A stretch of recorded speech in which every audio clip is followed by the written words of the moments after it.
the moonflowers that night, silence had settled over the village, but no one knew why.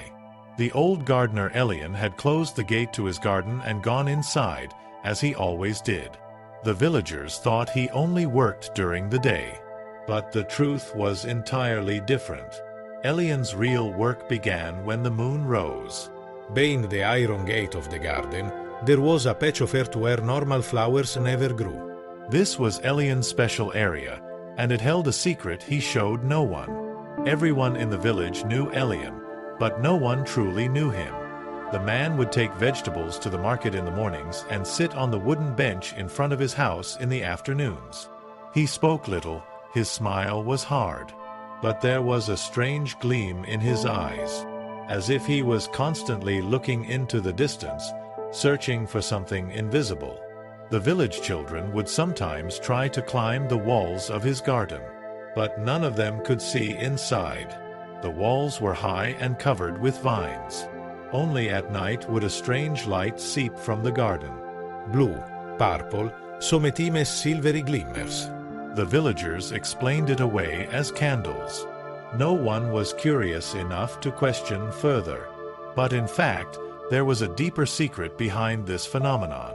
When Elian reached the center of his garden that night, the moon was directly overhead. The cold light of the full moon fell upon the earth. The man knelt down and took 3 seeds from a small pouch. The seeds were black, almost glass-like in their shine. Tiny sparkles danced inside them. He buried the seeds in the soil. His hands were trembling. Years ago, in another country, in another life, he had possessed hundreds of these seeds. Now only 3 remained, and these were his last chance. Please, the man whispered. His voice was lost in the wind. Please, one more time. He smoothed the soil, sprinkled a handful of water over it. Then he began to wait. Months ago, he had done the same thing, but nothing had happened. The seeds hadn't germinated. Perhaps they had lost their power. Perhaps this soil wasn't suitable for them. But this time something different happened. The earth trembled slightly. Elian held his breath. His heart began to pound rapidly. He fixed his eyes on the soil, and in that moment, a small green sprout emerged from the earth. Slowly, carefully, as if examining its surroundings, the sprout began to grow. Rapidly, getting longer with each passing second. The man stepped back. His eyes were wide as saucers. It worked, he murmured. It finally worked. The sprout turned into a stem, the stem into branches, the branches into leaves. And then the moment came. A small bud appeared at the top of the plant. The bud slowly began to open. Its petals separated from each other. And from the center, a bright blue light burst forth. The flower had bloomed. But this was no ordinary flower. Its petals seemed made of crystal. A soft light emanated from within. It illuminated the surroundings. The garden had suddenly transformed into a different world. The walls had disappeared. The earth began to glow. As if it wasn't the moonlight but the flower that illuminated the world. Elian began to cry. After years, for the first time, he was crying. The next morning there was a strange peace in the village. When people came out of their houses, they felt different. There was no tension, no anger. Just a quiet, deep peace. No one could understand why. But everyone said they had slept well that night. Dreams were clearer, sleep deeper. Murat the butcher woke up without morning anxiety for the first time in years. Ice the teacher hugged her son instead of fighting with him. Old grandmother Asayer saw her husband in her dream for the first time in 40 years and woke up smiling. Something had changed in the village. But no one knew why. Only Elian knew. That afternoon, the man returned to his garden. The flower was still there, but it was no longer glowing. In the daylight it looked dull, almost ordinary. Elian sat beside the flower and looked at it. Years ago, in a distant land, A garden had been full of these flowers. They were called moonflowers, because they only bloomed in moonlight, and when they bloomed, they spread peace around them. But that garden had been destroyed. War had come. Fire, blood, screams. Elian had taken the last seeds and fled. 4 years he had protected them, but he had never planted them, because if he failed, he would have nothing left, not even hope. Now 3 flowers were growing, and this was only a beginning. But no one would ever uncover the real truth, because that's how Elian wanted it. When evening came, the man returned to his garden again. The moon was beginning to rise. Elian watched the 3 flowers. They slowly began to glow, first faintly, then stronger. Their light crossed the walls. It spread over the village. Even if people didn't sense this light in their homes, their souls felt it. Elian knelt down and placed his hands on the earth. "Thank you," he whispered. He didn't know to whom he was speaking. Perhaps to the earth, perhaps to the moon, perhaps to that lost garden left in the past. That night no one in the village had nightmares. No one stayed awake. Everyone fell into a deep, peaceful sleep. And when they woke in the morning, the world seemed a little more beautiful. Days passed. Elian came to his garden every evening. As the flowers grew, changes in the village accelerated. Fights decreased. People began to treat each other more kindly. Children cried less. The elderly complained less. But no one knew why. Only Elian knew. And he wasn't talking. One morning, a young girl came to the garden gate. Her name was Layla. She was 12 years old and the most curious child in the village. She knocked on the gate. Elian came outside. The girl looked at him and asked, "What do you grow in your garden?" Elian smiled. For the first time, a genuine smile. "Hope," he said. "Only hope." The girl didn't understand, but she felt something. A strange, warm, peaceful thing. She nodded and left. But that night, she saw blue flowers in her dream. At the end of the week, there was a festival in the village. It was part of a tradition celebrated for years. People would gather, eat, dance. But this year, the festival was different. Everyone was happier. More together. The music was softer. The lauter more genuine. Elian didn't attend the festival. He sat at home and watched the moonlight. The flowers were getting stronger every night. They now radiated an energy that covered not just his garden but the entire village. But Elian knew this wouldn't last forever. The flowers had a lifespan. Maybe a year, maybe 2. Then they would wither. And what would happen then? The man didn't want to think about that question. A month later, strangers came to the village.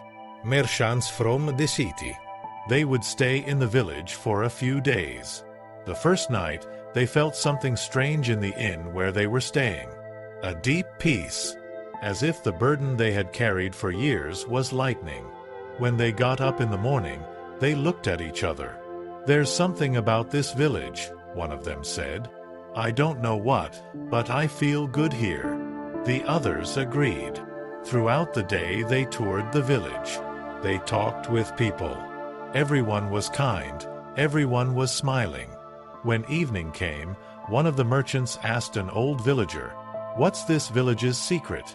Why is everyone so peaceful?" The old man shrugged. "I don't know. Maybe our soil. Maybe our air.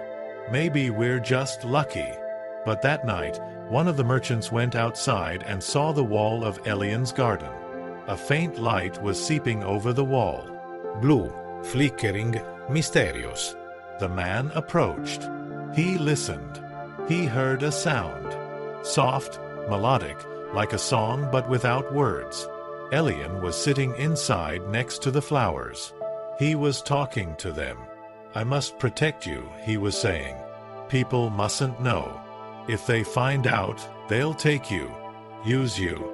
and you'll be destroyed. The flowers trembled, As if they were answering. the merchant stepped back. There was a strange feeling in his heart. Was it curiosity or fear? He didn't know, but he knew one thing. There was something extraordinary in this garden. The merchants left the village the next day, but one of them, the man whose eye was on the garden, didn't leave. He stayed behind.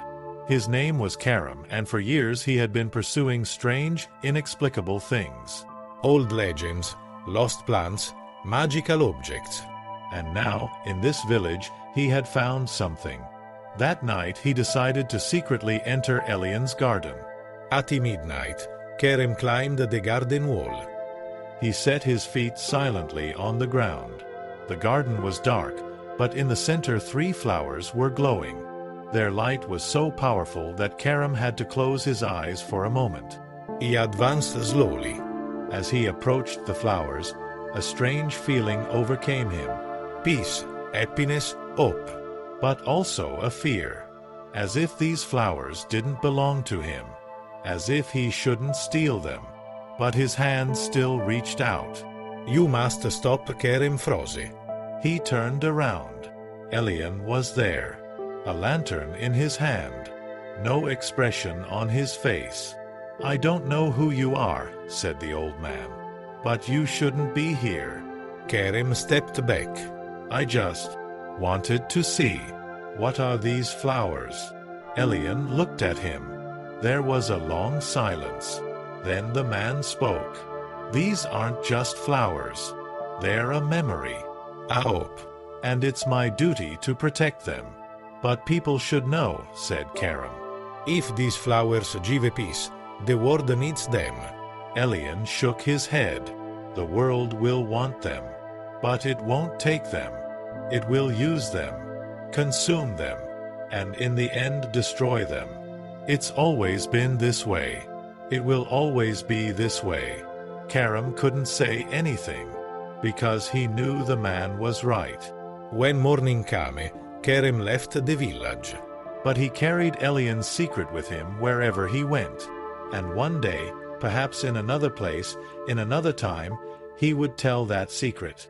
But for now, the village was peaceful. Elian was in his garden.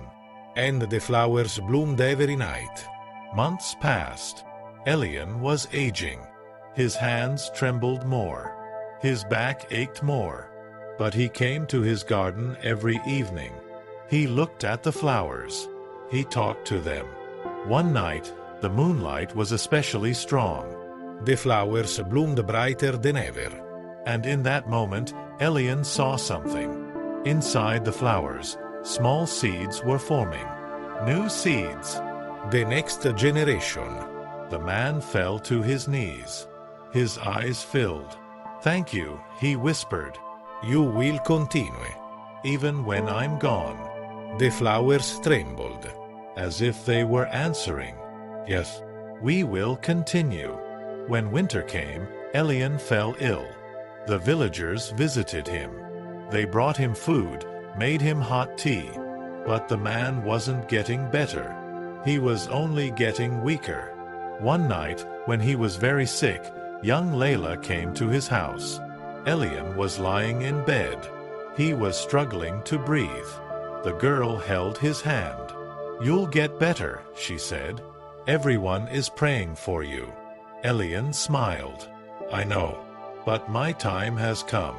But you must do something. The girl listened. Go to my garden. See the flowers. And protect them. Please. They give this village peace. And if they're lost, peace will be lost too. Layla nodded. I promise. That night Elian died. The village mourned. Everyone was sad. But they noticed something. Even after Elian died, the peace in the village continued. Because the flowers were still blooming. And Layla was protecting them. Years passed. Layla grew up. She was now a young woman. She protected the garden as Elian had taught her. Every night she looked after the flowers. She talked to them. And they answered her.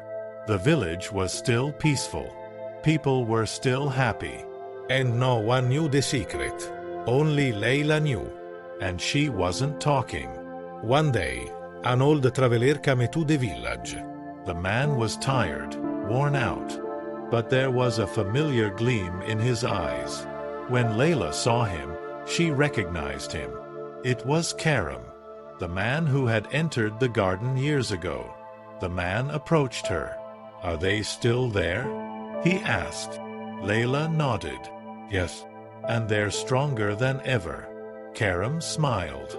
"Good, because the world needs them, more than ever." "But you can't take them," said Layla. "They must stay here." Karam nodded. "I know. I didn't come to take them. I just wanted to see, and to say thank you." That night Layla took Karam to the garden. The flowers glowed. The man fell to his knees and cried.